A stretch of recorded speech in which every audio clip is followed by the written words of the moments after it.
Hi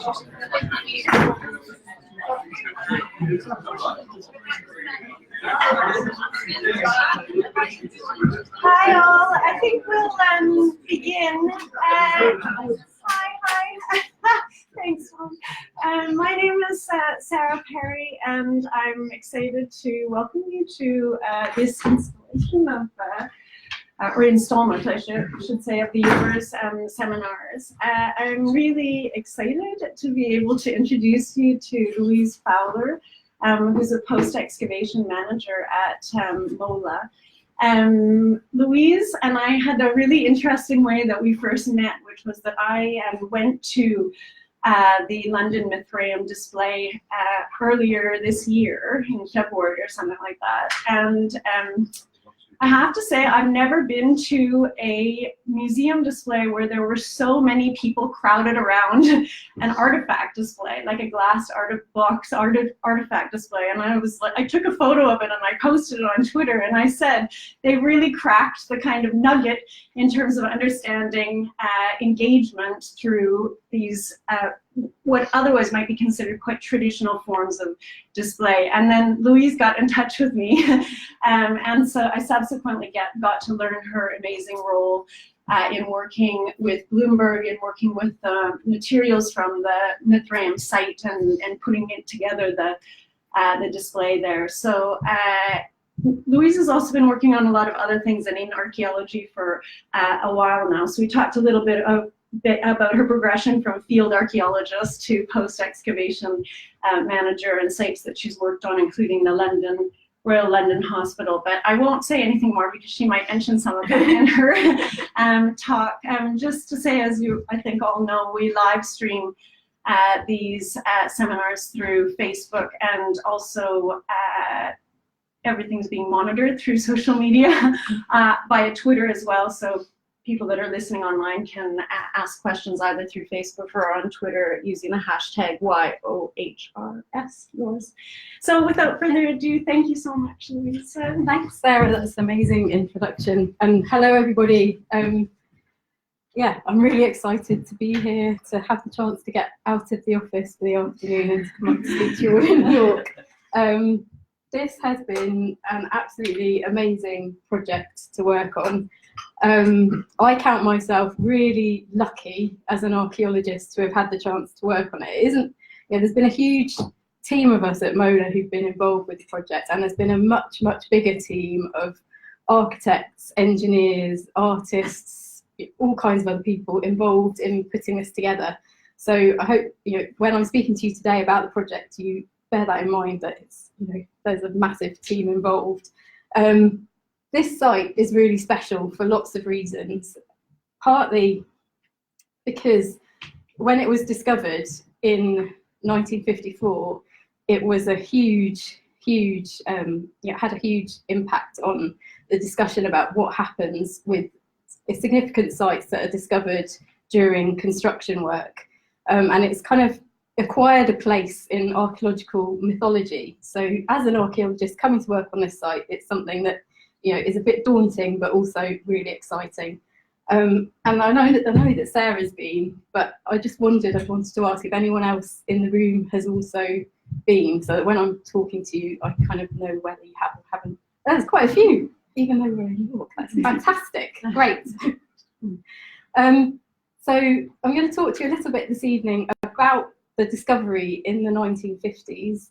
And then I'm going to talk to you a bit about what we've been doing in order to reconstruct the temple and to put in that artifact case as well. So the site, for those of you who don't know, is in the middle of the City of London, right in the middle of the City of London. It's underneath Bloomberg's new European headquarters building, which is just this big gold building here. It's not as gold as that in real life. That's one of the architect's renderings of it. But yeah, it's right in the middle of the city. So that's where London, Roman London was. It has really incredible depth of amazing archaeology there. And the story about the discovery of the temple starts actually in the middle of the Second World War. The night of the 10th of May, 1941 was one of the worst bombing raids of the Blitz. Huge areas of London, the City of London and more widely were destroyed. And this map here on this slide is showing the London County Council bomb damage map. All the buildings in purple on that map were destroyed beyond repair. And you can see here, there's an area, just that's the Royal Exchange building, so this is Bank. And the whole of that block there is that new where that new Bloomberg headquarters building is located. So that site was pretty much completely totaled that night. These photographs were taken by two policemen, Arthur Cross and Fred Tibbs, who documented some of the damage across the city. And they managed to capture the moment at which the facade of one of the buildings on Queen Victoria Street, which is this street just here, collapsed on that night. And the other picture shows some of the damage down the street Walbrook, which is on the other side of the site, just here.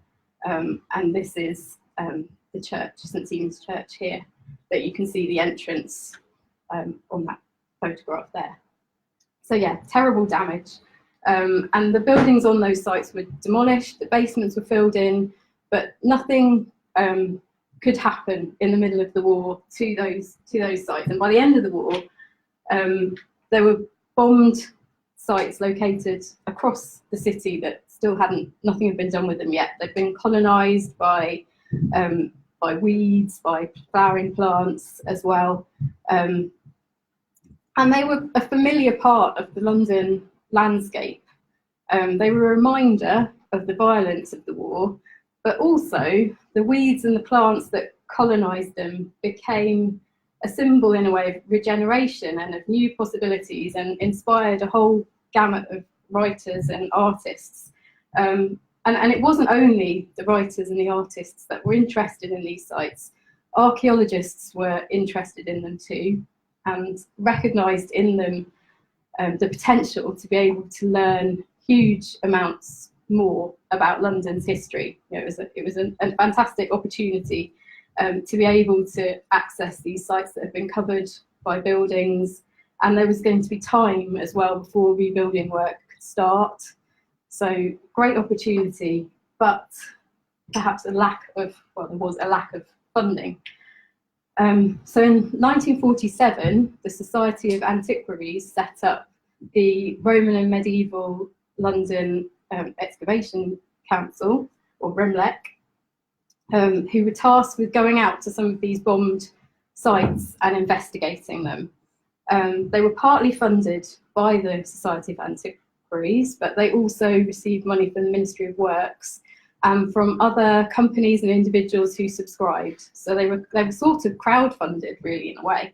They were led by Professor William Grimes, who's also known as Peter, who was the keeper of the London Museum.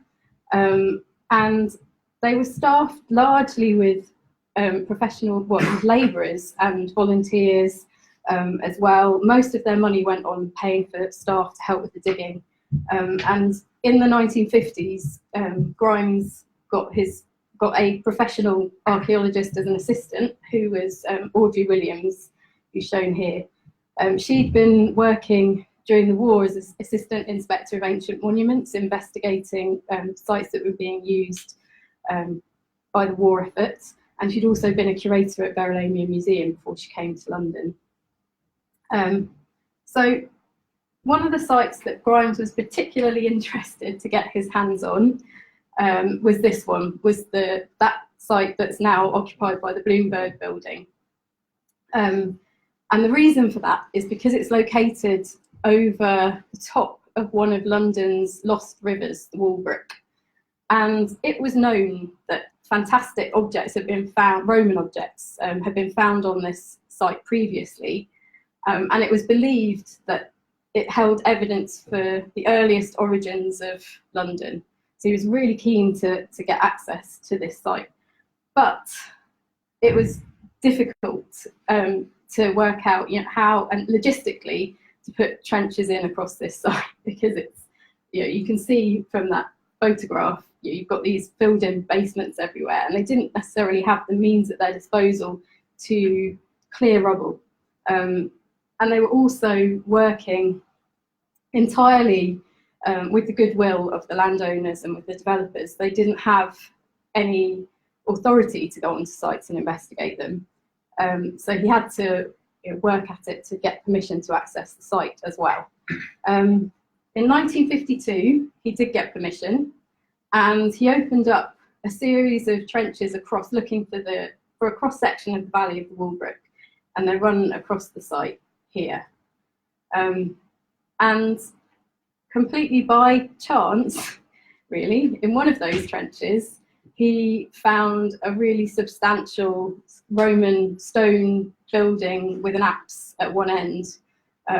It was surviving really well. They didn't know what it was. They tried to investigate it as much as they possibly could within the confines of the trench, but it was difficult. They couldn't clear any more rubble, and they were starting to get groundwater coming in as well. That was making things difficult for them. So they decided in the end that they were going to have to abandon that trench and come back when the site was being got ready for rebuilding work and the basements were all being cleared and they could get a bigger area open. So in the summer of 1954, Grimes went back with Audrey this time, and you can see her in this picture showing him what's going on in the section. Like that one. And they opened up a much bigger area. They excavated the site over the summer of 1954. They had ideas that the building was a temple, but they weren't sure what kind of a temple, who it was dedicated to. They're still, working with quite difficult conditions, lots of water, lots of, to be pumped away and things, and with lots of volunteers and others. Ivan Hume is the person in the bottom of the well on this slide over here, so he was helping out too. Dig was scheduled to finish on Saturday, September the 18th, and the archaeologists were there. They got to the site, they packed, they were packing up, they were getting ready to go, and somebody found the head of Mithras. As you do, and they recognised that the head was of Mithras because of the features of the face. He's got kind of distinctive gaze up and over his right shoulder, and this soft Phrygian cap. So they knew it was Mithras, and they knew that the building that they had was a Mithraeum, and also, just by chance, a press photographer happened to be walking past the site and took some photographs, and the story went into the Sunday newspapers, and the rest is history. The news also went into the papers that the site was about to be destroyed, that the archaeologists had finished their work and the site was being given over to the developers. So people read the papers and thought they would come and have a look to see the temple for themselves before it went. There wasn't any site security as there would be today, so they could just wander in their Sunday best and clamber over the walls and take souvenirs and have a look. And I really like this lady with an umbrella here, just clambering, the handbag in the air. And some of them were really incensed that this building could be destroyed by the developers. They went to the office of the Times newspapers to complain, and on the Monday, the Times published a damning editorial about the site. There's something grievously wrong with our planning, it noted. If an important antiquity of this sort can be destroyed almost before it has been seen, what other civilized nations may think of the matter is a point upon which one can only speculate apprehensively. So, quite damning. And it's perhaps this kind of appeal to the nation's pride that caught the attention of the Prime Minister, who was Winston Churchill, at the time, and he sent his Minister of Works, Sir David Eccles, down to the site to see what could be done. He negotiated an extension to the excavation to permit the whole floor plan of the temple to be uncovered and investigated. And then he prepared a memorandum for a cabinet meeting later. And within that memorandum, he said that the temple was really, although they'd negotiated this extra time, the temple was really nothing much to see. But quite a lot of people disagreed with him. and I think for this, we kind of have to think about as well about the place that those bomb sites held within the public imagination in the 1950s, and this kind of link that they have with ideas of rebirth and regeneration, and the fact that this temple, this sculpture, had survived unscathed, all the way through the Second World War, but also through everything that had happened since it had been buried, is a big part of that, the way that it captured the public's imagination. The dig was extended. People still kept coming to visit, and in such numbers that they announced official visiting times in the afternoons after the archaeologists had finished work, so from 4:30 till 6 o'clock in the evening. And people were still queuing on the first day at 6 o'clock. And Grimes had to go out with the police to try and persuade people to leave, but they didn't want to leave. They said, bring in some floodlights, we'll keep going, we're not going to go away. And actually, a group of office workers tried to storm the site and had to be pushed back by the police. So really keen to see the archaeology. And on one of the weekend days, the Daily Mail reported that over 30,000 people had queued to see the temple. So it was a massive, massive thing. And in his next memorandum to the cabinet, David Eccles had to kind of backstep a little bit. And he started it with this quote from the Mikado: "There's a fascination frantic in a ruin that's romantic." Because I don't think he quite understood how this had happened. So whilst the dig was going on in those extra 2 weeks, Audrey Williams discovered another group of incredible sculptures, which probably originally were buried with the head of Mithras. So there's Serapis, Minerva, and Mercury there, and also a hand from a larger statue. And this was all in front of the crowds as they were watching. So the statues got taken back to the Guildhall Museum for safekeeping, but lots of people were there to see it happen. And together, this group is the finest group of Roman sculpture from Britain. All these sculptures have been buried really carefully beneath the floor of the temple during the life of the building, and we think that that act is part of a rededication of the building. So that originally it was built in about AD 240 as a temple of Mithras, and that later on in the 4th century this burial of some of the sculptures happened, and that it was rededicated, possibly to Bacchus. So it's got quite a long history, this building. And actually, these sculptures aren't the only Mithraic sculptures from the site. In 1889, this sculpture, which is known as a pteroptony, was found on the site during construction work. And why they hadn't kind of connected this sculpture with the building that they'd found over the summer is not entirely clear, but it seems very, well, almost certain that this is from the same building and would have fitted into a niche in front of the much larger pteroptony scene, which the head of Mithras would have been part of.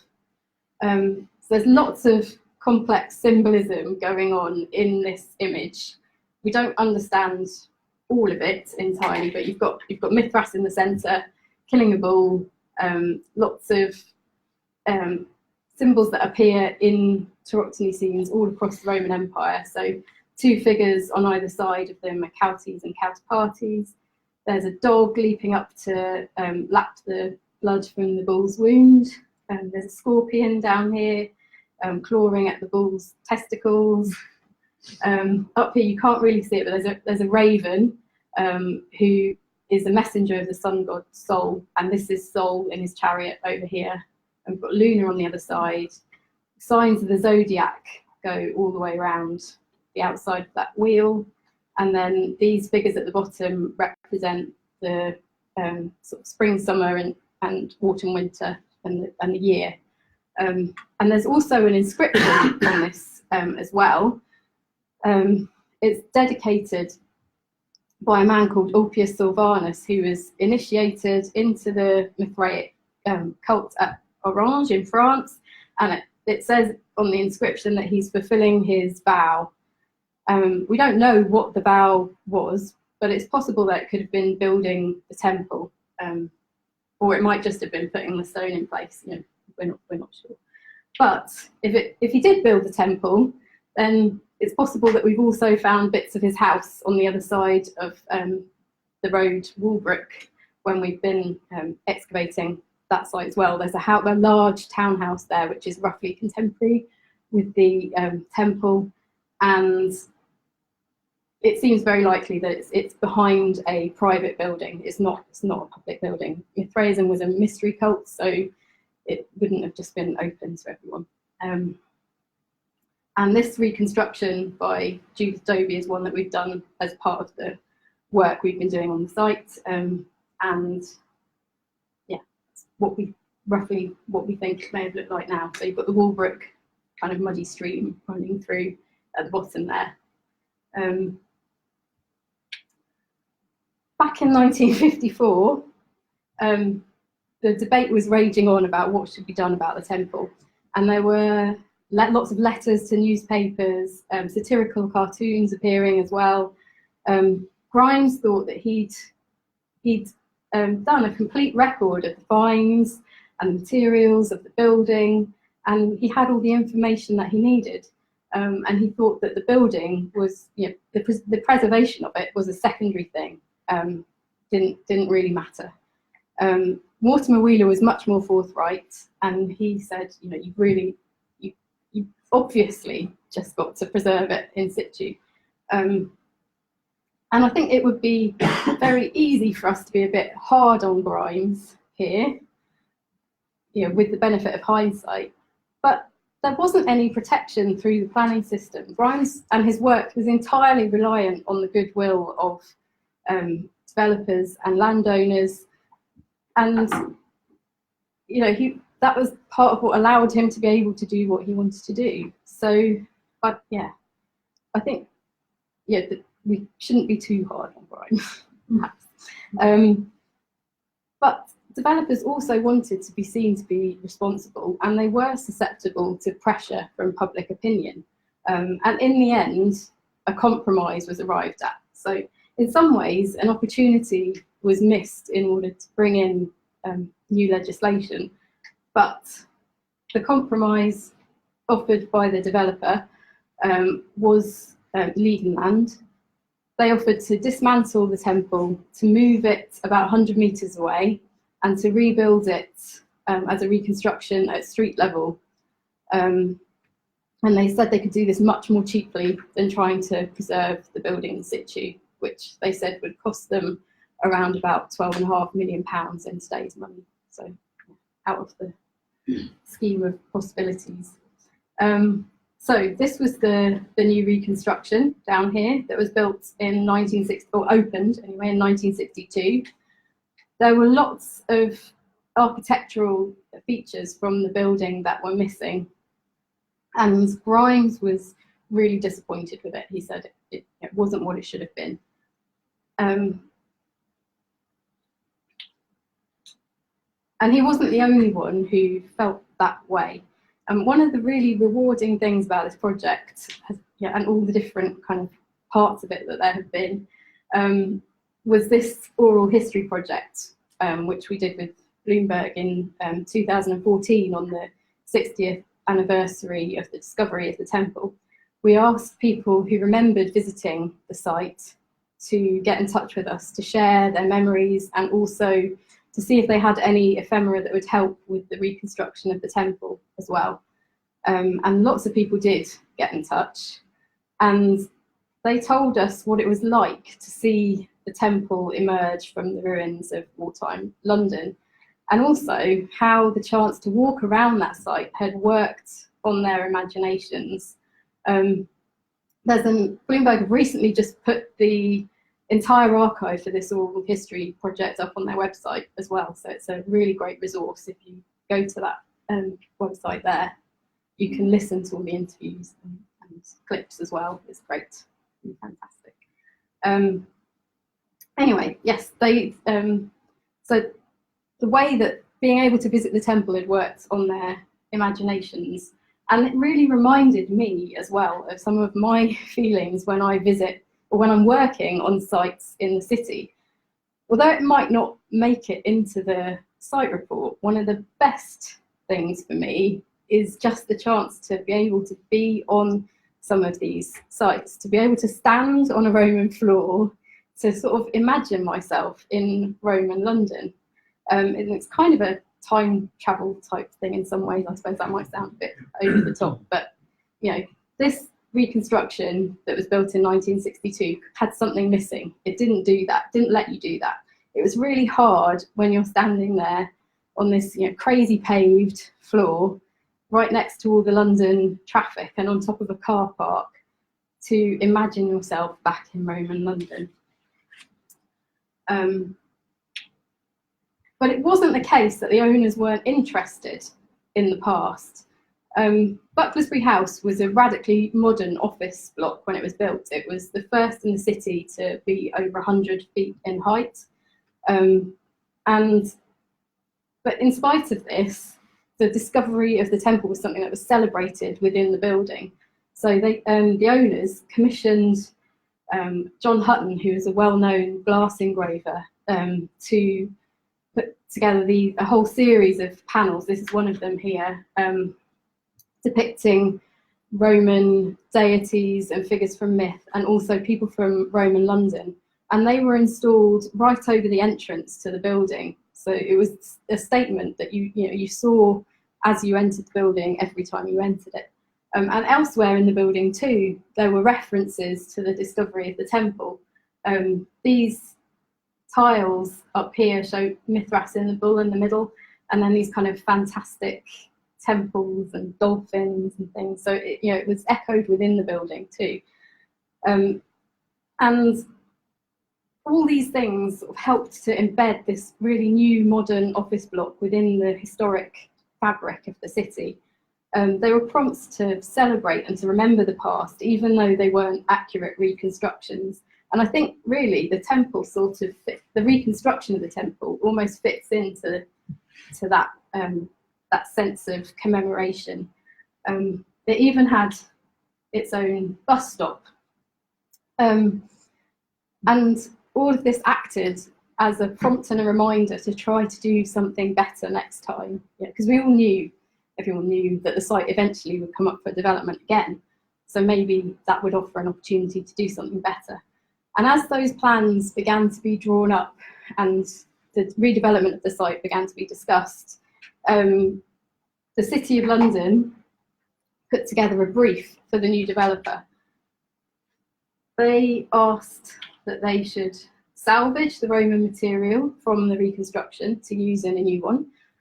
We knew already that some of the material in that reconstruction wasn't authentic. It hadn't come from the Roman temple, partly because there was such a long time between 1954 and 1962, and the stone had been kind of moved around, and I'm sure people have taken souvenirs and things have gone missing, and they bulked it up with other materials to make the reconstruction. So yeah, salvage everything Roman, put it back where it was originally found and at the right level, which is 7 meters below street level. Provide accurate information for visitors, make it free and accessible to everybody. And the last one, the killer, provides an evocation of a Mithraeum as it might have been used. I think it might have been unique for a planning condition. Mithraism is a mystery cult, and we don't know exactly what went on in Mithraic temples. There are hints, though, from the architecture, from finds, and from artworks, and from some written references too, This is another reconstruction by Judith Dobie of the interior of the temple. And you can see it's quite a dark, cave-like space. It probably didn't have any windows. And that's referencing the cave where Mithras is supposed to have killed the bull. And there would have been, some quite dramatic theatrical ceremonies, initiation ceremonies as well going on, with props, things like masks and headdresses. One of my favourite Mithraic finds is a joke, well, I can say it's not a joke sword, but it's like a joke sword. It's like a sword with a curved bit in the middle that you can put around yourself and look like you've been run through. That's from a Mithraeum in Germany. So there would have been, tricks and things like that going on. And there would have been feasting as well. It's probable that they weren't sacrificing bulls inside the temple because it's just not big enough, but maybe chickens, and some eating and drinking going on. So how do you evoke all of this? What are we going to try to do? In 2010, Bloomberg took over the site and took on the challenge to rebuild the temple. And a couple of years after that, they appointed local projects who are a New York-based exhibition design company to do the new presentation of the temple. Local projects worked on the 9/11 memorial in New York, and they brought with them a whole team of artists and architects and digital specialists as well. And their principal, Jake Barton, was quite inspired by Christopher Woodward and his writings on ruins.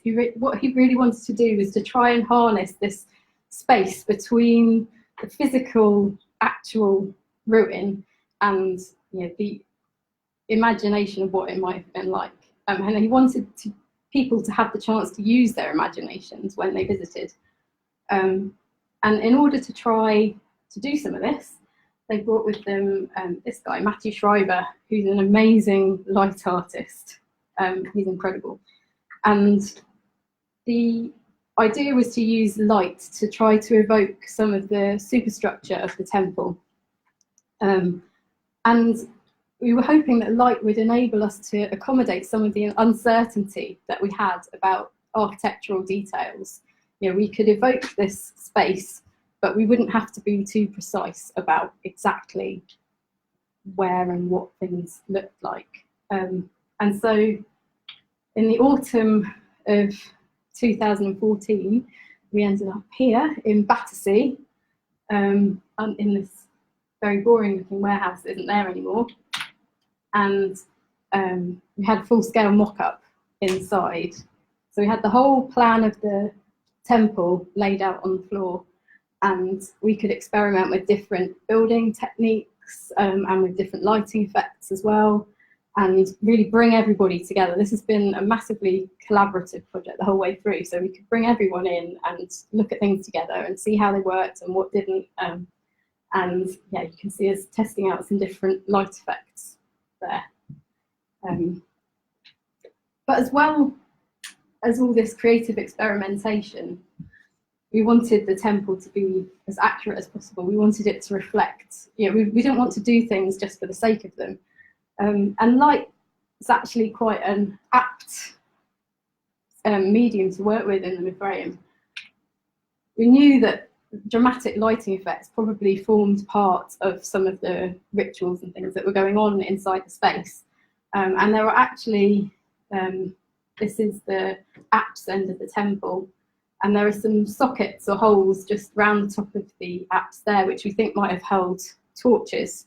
So the fact that we're using dramatic light effects is maybe in keeping with what was going on in the space when it was being used too. And we were also going back to the original records of the temple that were made in the 1950s. And we worked with John Shepherd, who was Grimes's research assistant in the 1980s. We went back to the archive, we went through all of the images, the plans, the drawings, and really tried to understand the building. We also had some test pits going in as well, because what we found when we opened up those was that bits of the building hadn't been taken away, they hadn't been dismantled, and they survived in situ on the site. So this line that's running down here is basically the cut-off line, the edge of the basement of Bucklersbury House, and bits of the building located to the east of that line were found in a trench here, in a trench here, and then this is a reopening of one of Grimes' trenches as well. And you've got the room to the east of the main body of the temple, which is the narthex, porch kind of area, and that survived too. So this was great news, but also not so great news, because we couldn't put the new reconstruction directly on top of the old remains that had survived in situ. So we had to make a decision, and that was to move the new reconstruction 14 metres to the west from the original location. So it's at the same level, it's in the same place in north-south way, but it's just shifted to the west. And those remains have been preserved underneath the mezzanine space within the Mithraeum. You can't see them, but they're safe under there. Or should be, should anyone want to go back at any point in the future. And I think all of this was kind of setting ourselves up for the ultimate test of archaeological records, which is to use them to make construction drawings. And we were involved in making the construction drawings for the new temple, which was a really different process for the geomatics teams to get their heads around. But we worked with an engineer, and it was because we didn't have, partly because we didn't have enough original material to fully rebuild the temple, but also because the weight of the reconstructed temple, had we built it all in brick and stone, would have been too much for the basement floor where the new reconstruction was being built. We've had to use blockwork inside some of those walls to lighten the temple, but you won't see that if you visit it. Pretty much everything that you see is original material, and we've tried to use new material behind areas of render, or so that you don't see it. So it's as original as we can make it.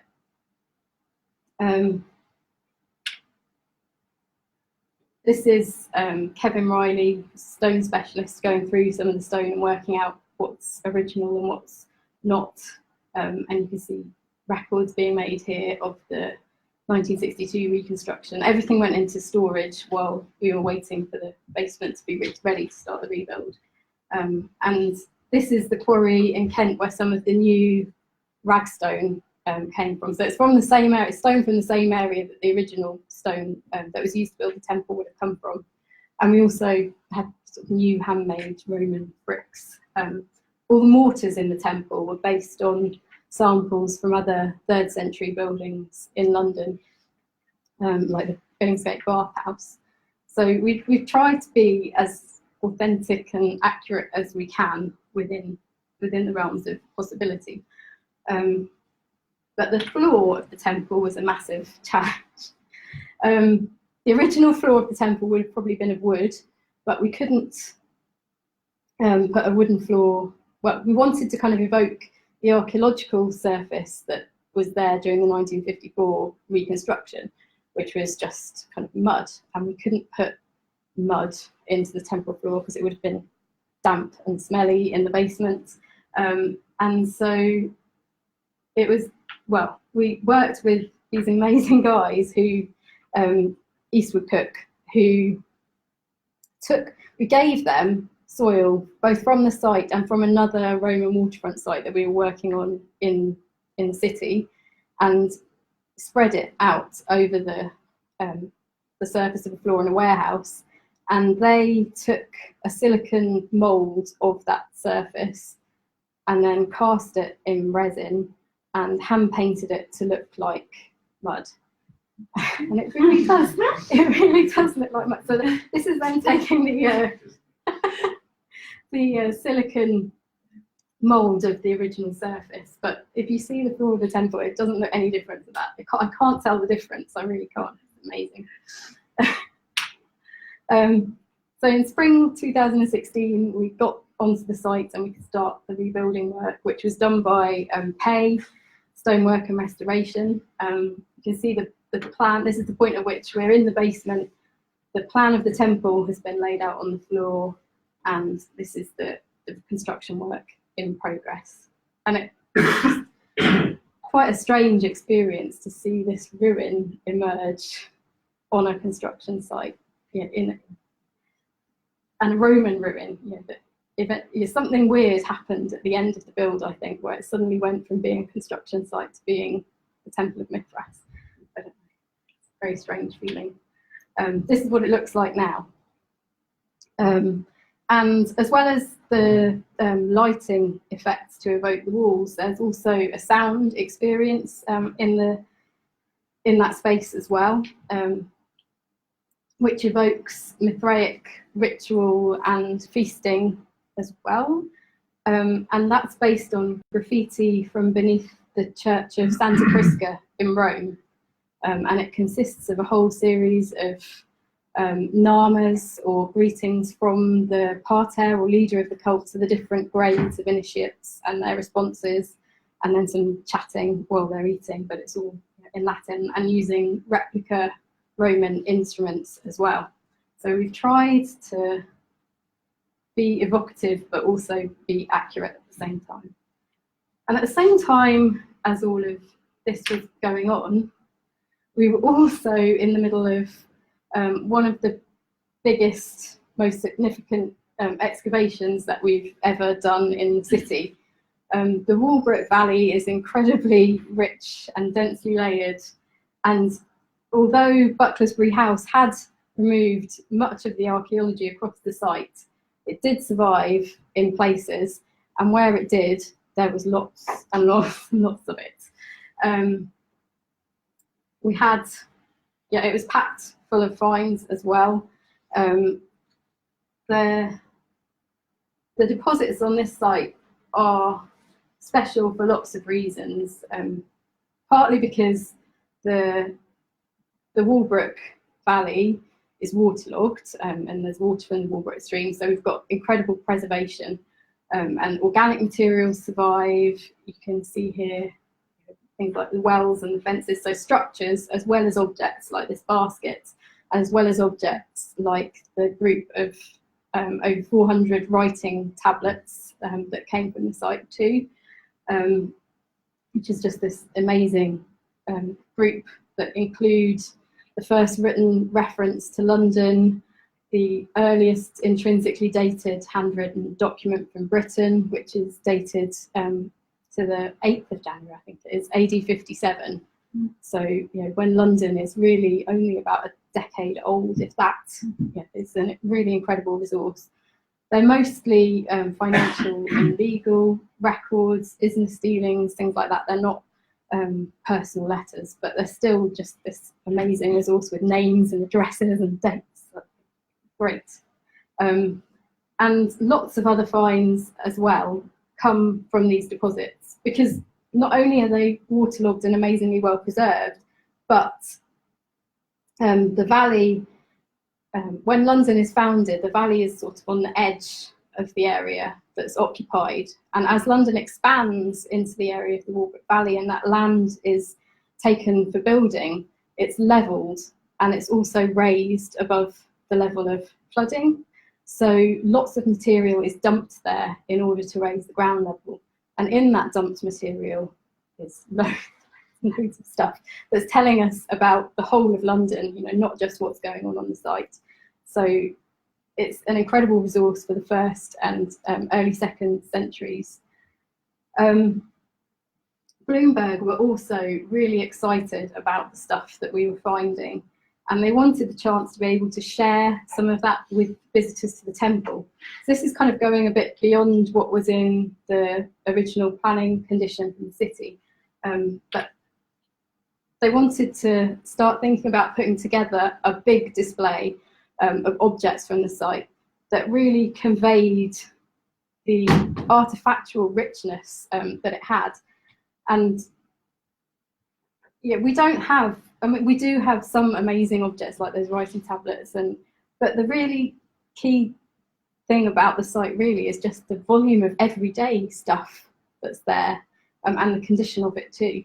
So we wanted to try and get that across to people, and we started having a whole series of workshops again, with our specialists, with Bloomberg, with designers, and the architects who are working with local projects who also designed the case, Wendy and Joseph.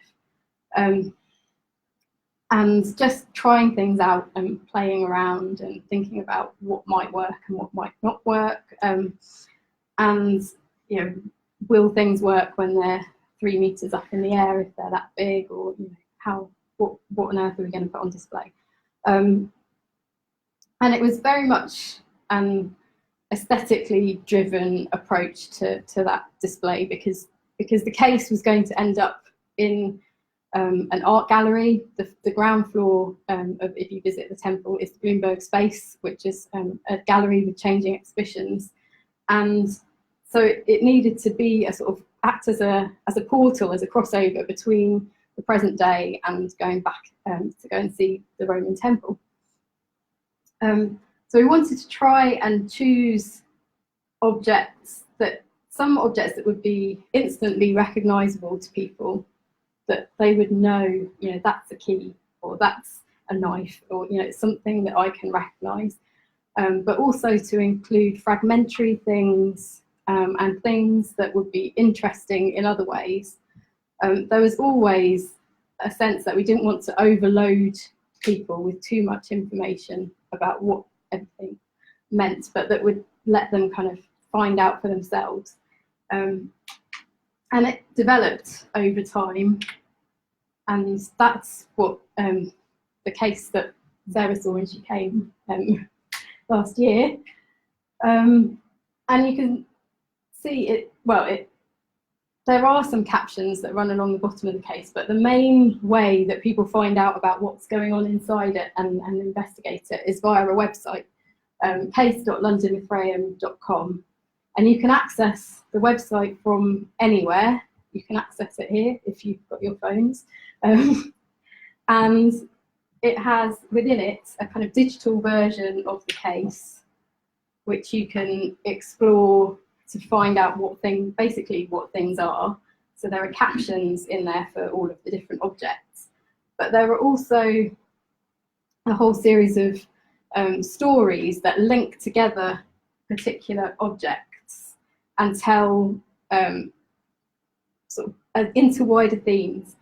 So we have things like the Walbrook River and the writing tablets, and they're just kind of short, little, I think they go up to a maximum of about 8 to 10 screens, cards, but just that help to bring those objects together to explain what they tell us as archaeologists and what we can learn from them.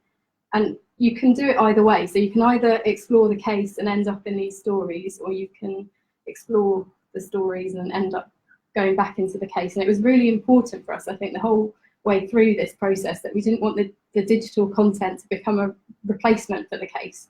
We wanted to be always trying to push people back to look at the case and to investigate, you know, for themselves, or try to find other objects. So yeah, there's a story about animals where we send people off to try and find, you know, all the animals they can find in the case, and things like that too.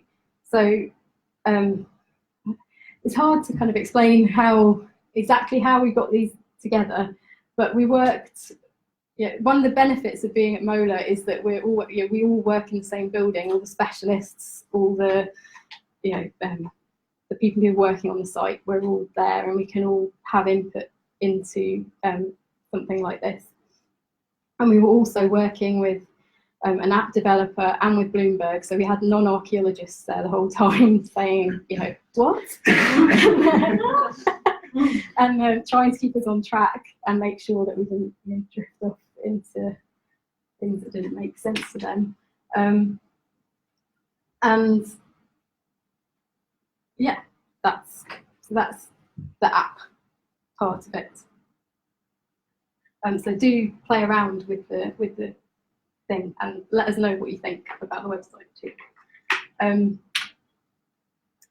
also, one of the really exciting things to see happen with the project has been the way that, just like it did with Bucklersbury House, art and archaeology have kind of come together in some of the new permanent artworks around the building too. So there's this installation by Oliver Eliasson in the lobby of the building, which is No Future is Possible Without a Past, which is kind of a sort of reference to the past, if not directly to the temple. Arturo Herrera's work in the building, Sortario, has more direct references. It's kind of an abstract work, but it includes silhouettes of some of the objects from the site, which you wouldn't recognise unless we kind of pointed out to you. So they're kind of hidden in there, which is nice. And David Tremlett's City Drawing Number 1 is in the southern building, and that includes sort of abstract graphic elements that some of them reference the architecture of the temple. But my favourite one is Forgotten Streams by Cristina Iglesias, which is 3 of these bronze water features that are located around the building that echo and reference the Walbrook stream. So they change throughout the day. Sometimes the water's running and sometimes it's still, and it looks a bit swampy, and you've got all these organic forms that kind of run through it, suggesting this quiet woodland valley as it may have been before the Romans got there. And we've also got the Bloomberg SPACE, which has commissions from contemporary artists which respond in some way to the past and to the archaeology of the site. And these will change every few months. There'll be a new commission going in. We're just about, or Bloomberg just about to open the 3rd of those next week. But the first 2 have been incredibly well received and really fascinating to see as well, partly because of just how incredibly different they are. Isabel Nolan's an Irish artist, and in her work, Another View from Nowhen, she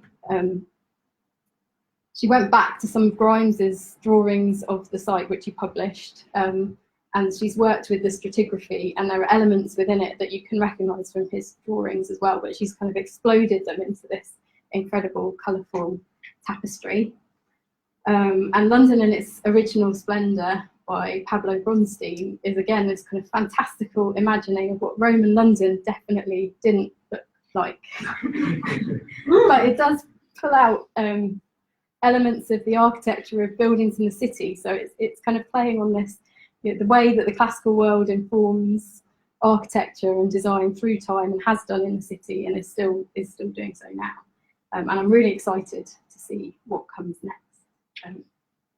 It's another detail of Isabel's work, which was amazing, and that's probably just about the end of the talk. So do come and visit. We've got a free book which is available online as well, Archaeology at Bloomberg, which is on either our website or the London Mithraeum website. There are more publications coming out in due course about the archaeology of the site. The Writing Tablets book is out already. And just that's some of the people who were involved in the project that we worked with. And I just want to say, out of the colleagues that I worked with on the project as well, one who had probably the most impact over everything was Sophie Jackson, who project managed the site from 2005 when we first started to be involved. And the London Mithraeum wouldn't be what it is without her. And she's nominated for Current Archaeologist of the Year this year. So, if you like the London Mithraeum, then do vote for her as well. Flag. In there. Okay. That's everything.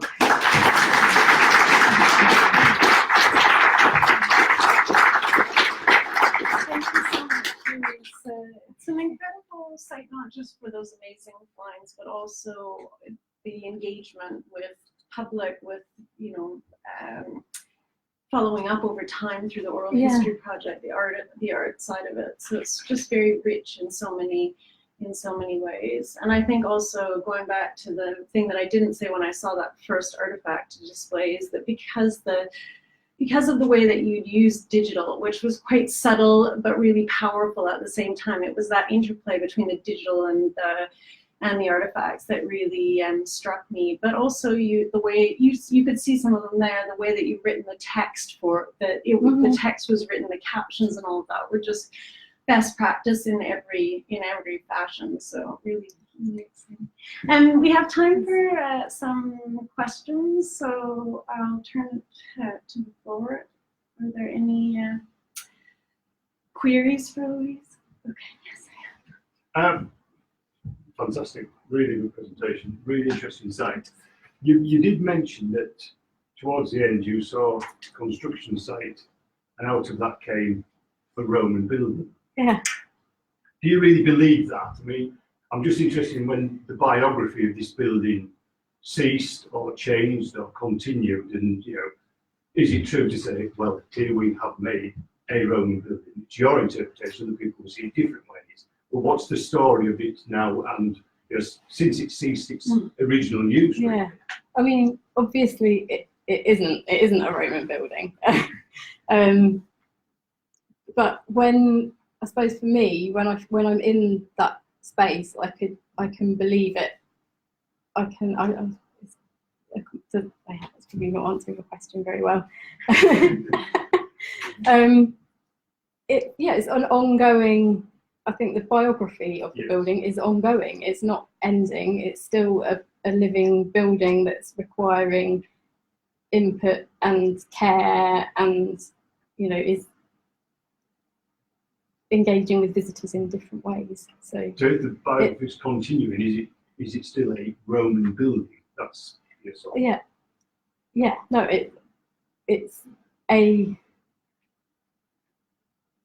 it exists in many times, I suppose, and in different ways. It's something that it is Roman and it is now, both of those things. There was a question here. Yeah.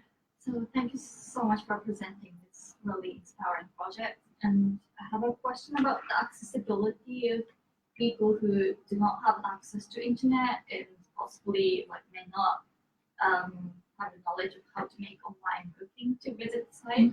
I think the concept of making the site accessible to everyone is fantastic. But what about including these people? It has. So when we first opened, it was taking bookings online, and it still does take bookings online, but they also take walk-in visitors. So if people want to visit and they just turn up, then they will accommodate them if they can, which is normal. They normally can, but I don't think many people have been turned away. So, or just wait until it's not overloaded with visitors as much as it was when it first opened, but still, we've had over 100,000 though. So. And then they also give you the tablets when you're there, so you don't need to bring your own equipment. No, that's true. Yeah. So in some ways, and also when I was there, the facilitators of all of that, I think, are the people that mediate in that. So if you weren't clear on what you were doing when you got the tablet, because I got an amazing team of hosts in there who, permanent, and they've taken on to work. And there's a lot of them, and they're all there, and they do talk to people and tell them about the space. And I'm wondering, are they volunteers or? No, they're employed by Bloomberg. So,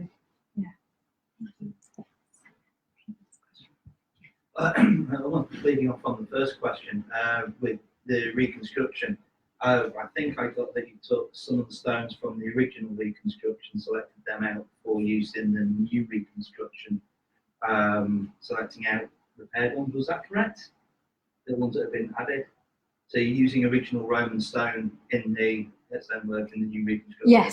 Yes. Was there a particular reason for that? Do you think that helps contribute to making it feel more like an authentic reconstruction that have been done with entirely modern materials, plaster, stone?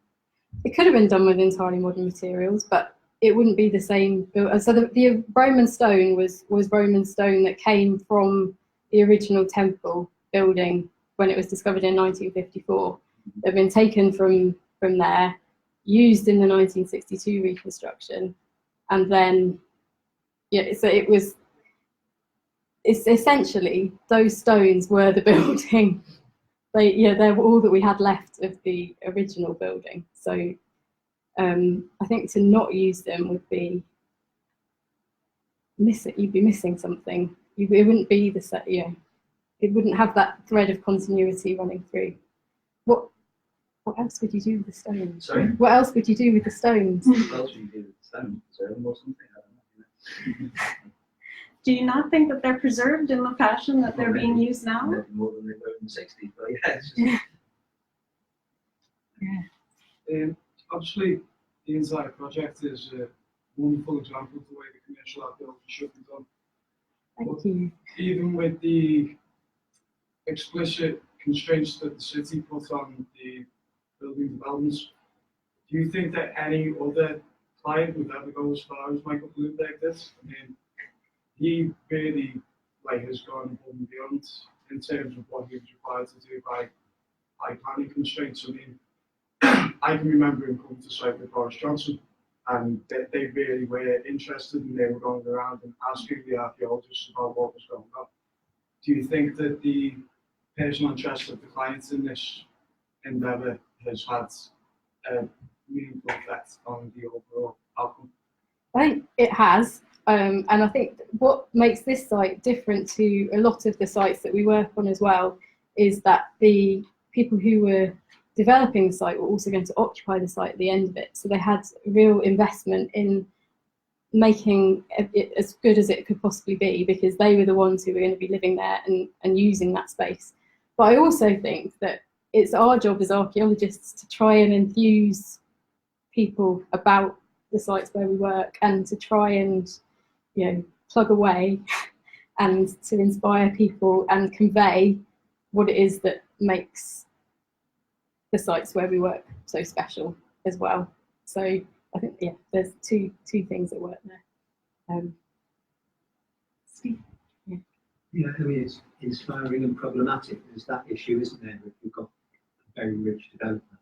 We've also got MOLA, which has got in situ specialists to consult. But the thing that I was interested in mostly was the nature of defining your audience.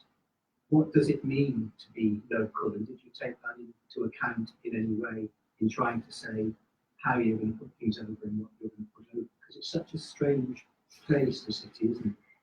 It is, and yeah. So how does this let you engage with the place in which you work, if at all? Did you think about that? We did think about it, and I would say it probably didn't exactly shape what we would do. Say the wrong thing now, probably. Didn't necessarily shape what we were doing. Bloomberg had a very clear vision about what they wanted to do with the site, and how they wanted to present it.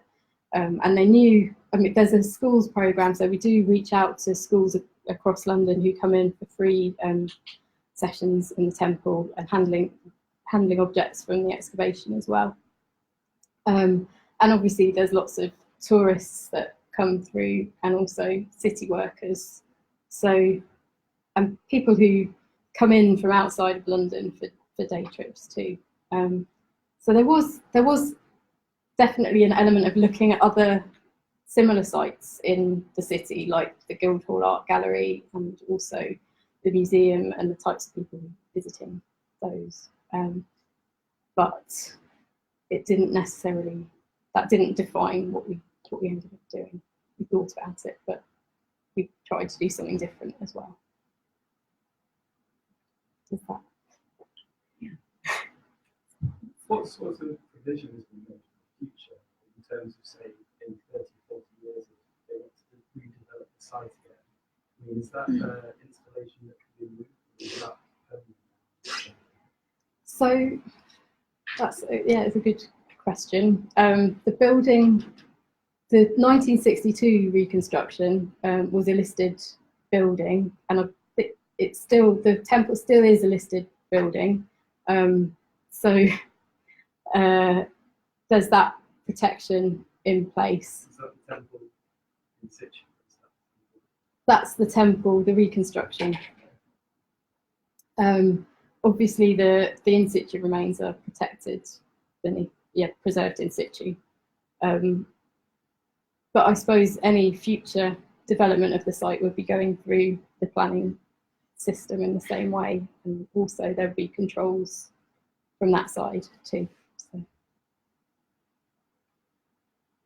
I was interested in one of the comments that you made partway through the presentation, where you were speaking about the site at the time having an important, like resonating with people's kind of post-war vision of London, and something about that really struck me, and I was wondering if that is testified to in like where that's coming out in terms of the evidence. Like you obviously have these oral history, the archives, so perhaps it was coming out through interviews you were doing, but maybe it's also testified in newspapers or other sources, and I just wondered if you could talk a little bit more about that. I think a lot of that is coming through, through those oral history testimonies, and where people that, some of the people that we spoke to were talking about how it was just like this miracle to see the temple appear out of the rubble. But I think it is, you try to understand why it is that this site, I mean, this, in some ways, Sir David Eccles is right, it wasn't necessarily all that much to see, it was just a few walls, and then the highest they survive is about here. It's not a complete Roman temple that we're talking about. The sculpture is amazing, but why this obsession with preserving the building, and where does that come from? And I think you have to start looking at that period and more widely at the bomb sites as well, and the way that they sort of symbolise this rebirth after the war is maybe where, it's probably me just speculating as well, but all of those things together. But I think it's, I also think it might be something that's inherent to doing archaeology, and that those kinds of sparks of, I mean, you had one of the quotes there, which was just like, it makes you imagine what other things might be lying beneath your feet. So it doesn't, I mean, it could be just the tiniest little hint that there's more going on there. So that's why I was interested in the connection to the war, because I was like, okay, well, that obviously maybe plays a role in it, but in some ways it might just be this possibility that there's so much more here that you can't see, but you're envisioning in some way. So I was thinking Kitty Houser's book on art after the, in that period as well, and looking at the sort of temporality of it, and how, artists like Revilius and people like that were depicting ancient monuments but in modern landscapes, and that kind of smashing together of old and new in one thing. I think this is, I think she talks about the temple a bit in her book too. Can't remember the title, but yes, I think some of in there too. Any last questions? All right, well, thank you so much, Louise, again, for a great talk. We're going to